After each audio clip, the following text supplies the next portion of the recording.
Thailand's image has drastically changed from spiritual paradise and adult playground to something messier, more expensive, and less special.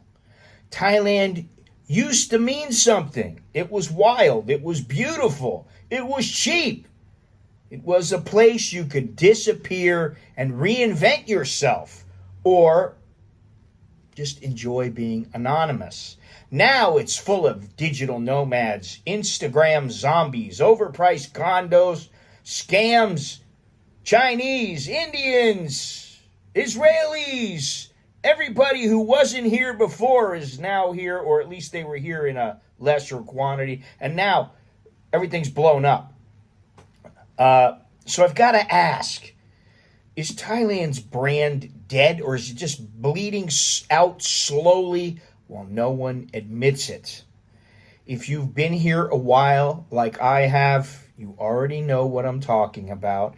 And that said, I still love Thailand, but that's because I'm living a rather quiet life here, other than maybe YouTube. And I don't really feel the need to go partying, chasing broads, causing trouble. I don't really feel those needs anymore. I stay with my family. I stay home, watch a little TV. I go out once in a while. You know, I take it easy. I am Scott, if you don't know, and I am an American who's been living here in Thailand for over 30 years. And while you might not think that that means something, guess what it does? Because just by living here, I have gathered a little bit of information. Whether I want it or not, it's osmosis, okay? Also, if you like this video, please click like. And if you have yet to subscribe, please do so. And remember to hit the notification bell, which supposedly will keep you informed of my upcoming videos and live streams. Also, if you'd like to send me a message, you can do so. You can send me a consultation. You can do whatever you want. You just email me at anamericaninbangkok@gmail.com. Oh, I hear the rain has started now. Can you hear that? Back in the old days, Thailand was magic. The land of smiles. Cheap beaches, spiritual retreats, kind people, very friendly people. And whether you were here for the meditation or for some mischief, you felt like you were in a secret place. In the 90s and early 2000s, Thailand had an edge, and it was unpolished and magnetic.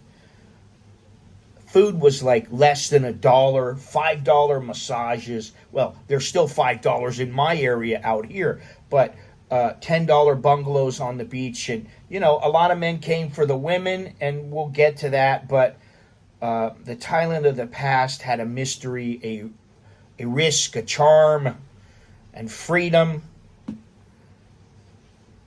It had character. It had identity.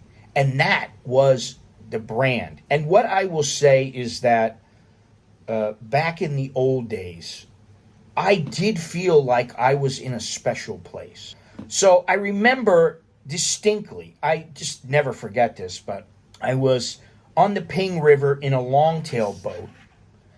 And what I remember is just going down the river and thinking to, or up, and just thinking to myself, wow, this is absolutely fantastic. I looked around. There's nothing. There's just beautiful scenery. Every once in a while, you'd come across a little village. Maybe we'd stop. Maybe we wouldn't. And I just thought, man, this is stunning. This is just so fantastic. And that's when I started thinking about living here. I thought, wow, $500 you could live in this place. Now, I don't really know at that point if you could have for $500, but it did seem plausible. And even that, okay, so you're spending $1,000. Well, you can live really good for $1,000. Back then, Now it's going to be more, but I just thought, wow, this place is absolutely fantastic. So everything got turned here into a business opportunity. Spiritual sites became selfie stations. Local culture got packaged into tourist traps. And over-tourism destroyed the experience for both travelers and Thais. I mean, the Thais are suffering here too. It went from authentic to algorithmic. And also, let's be real, millions of men came here for women. Now there's Pattaya, Walking Street, Tree Town, LK Metro, Nana, Soy Cowboy, Pat Pong. Back in the day it was Terme, and, well, it's still Terme now, but it's not the same as it used to be. Clinton Plaza. There were so many places that made Thailand famous for adult freedom. You could meet a girl, have a drink, have some fun, and you wouldn't be judged. At least you wouldn't be judged by people in the area. It wasn't just about sex. It was about freedom, masculinity, and power. But then, the prices have shot up. 500 baht girls turned into 3, 4, 5,000 baht girls, or at least demands. The girls became more jaded, more cold, and more transactional. In essence, they became mercenary. The fun turned into hustle. Everyone's running game now, especially online, and guys get played left and right. Line apps, multiple sponsors, scams, Tinder, Thai friendly, whatever it is. What used to be fun has turned into a meat grinder, and you are the meat. Okay? That's the way it goes. And I'll tell you something. Thailand is no longer cheap. And in many places, it's not even a good value. Rent, food, transportation, entertainment, they've all gone up. Now, rent has not really gone up that much. I will say that. At least, depends on where you are, but for the most part, no. The cost-benefit ratio is getting worse every year. Vietnam, Cambodia, and parts of Latin America are cheaper and friendlier. Okay?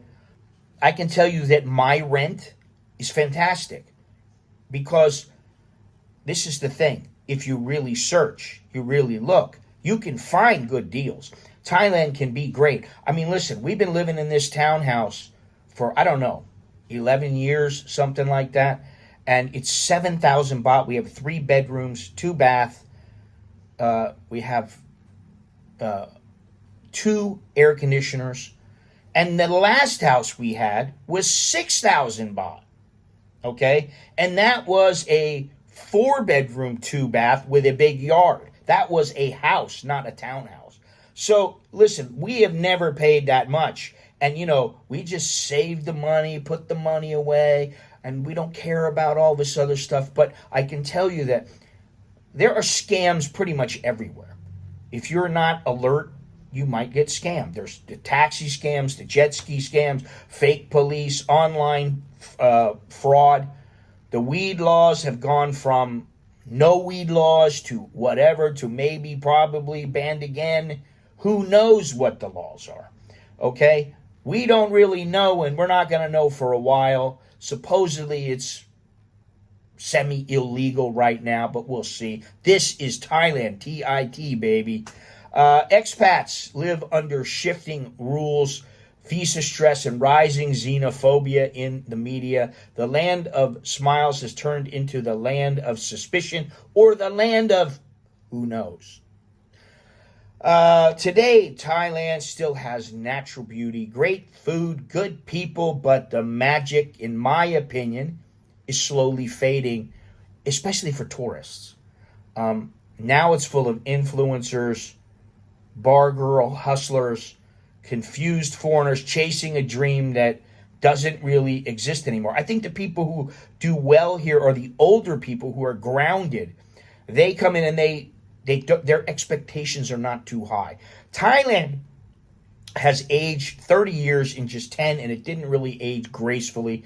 Most new tourists see a polished, overpriced Disneyland, and most long-term expats feel squeezed out financially and culturally. So is the the brand dead, or is it just mutating? Because Thailand really isn't dead, but the brand we fell in love with is gone. The new Thailand is sanitized, soulless, and corporate, but it is still better than the West in many, many ways. But it's no longer quite as unique. It's no longer quite as traditional. It's no longer the escape it once was. And you can still live well here. I'm a perfect example of it.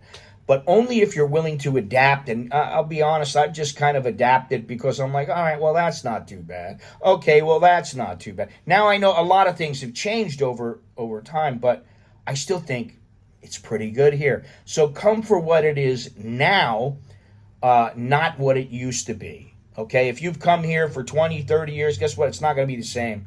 Thailand's brand may be dying, but not because of tourists or locals or expats alone, but because once the mystery fades and the greed kicks in, the magic disappears. The question is, are you still chasing the past? Or are you just adjusting to a new reality and surviving? Like me. I've said Thailand is changing for quite a few years, and it is. To me, it's not really a big deal.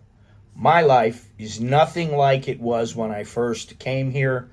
I can't even remember the last time I went to a bar. I rarely drink, and I'd rather chill at home with the family than go out partying. And if I do go partying, I go out with the family.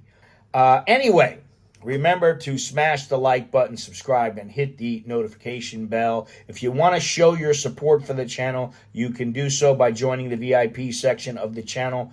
Down below, you just hit the join button, and for as little as $1.99, you can become a VIP. And that's all I have. So until next time, I am Scott. I'm an American in Bangkok. Chok di leo jerken mai. That's good luck, and see you again. Take care.